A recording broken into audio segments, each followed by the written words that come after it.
Hello, my name is Catrin. I farm with my parents here at Tirland in Carmarthenshire, where we keep suckler cows and sheep.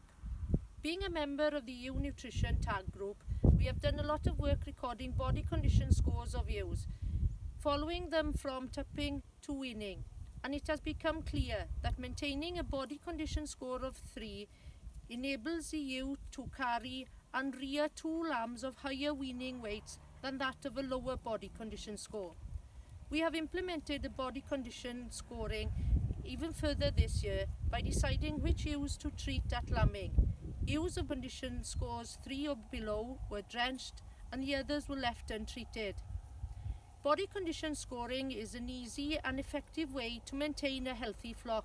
It does not involve any expensive equipment, it's just a matter of putting your hand on the ewe's back. Hello, my name's Lesley Stubbings and I'm an independent sheep consultant.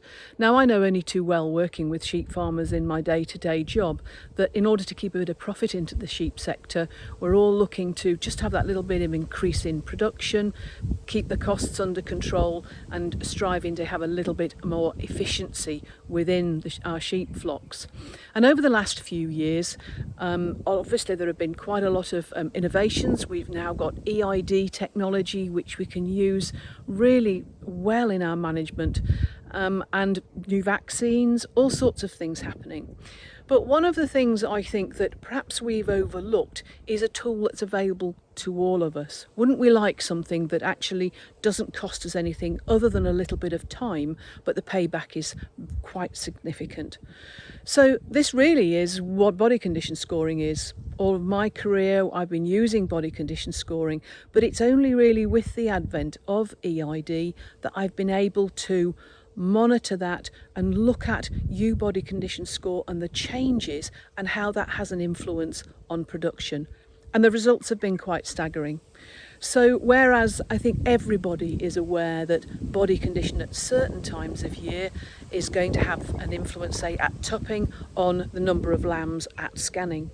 But what we've been able to show is it's much more longer term than that, and how a ewe actually is in terms of a condition when she goes to the ram and up to scanning and beyond is going to influence not only how many lambs, how good those lambs are at lambing, but also how well they do through to 8 weeks, through to weaning and even beyond.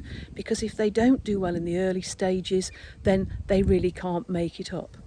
And as we've also heard from Catrin, we're beginning to use body condition score now to help us decide which ewes we may need to treat around lambing, and even better, which ones we don't.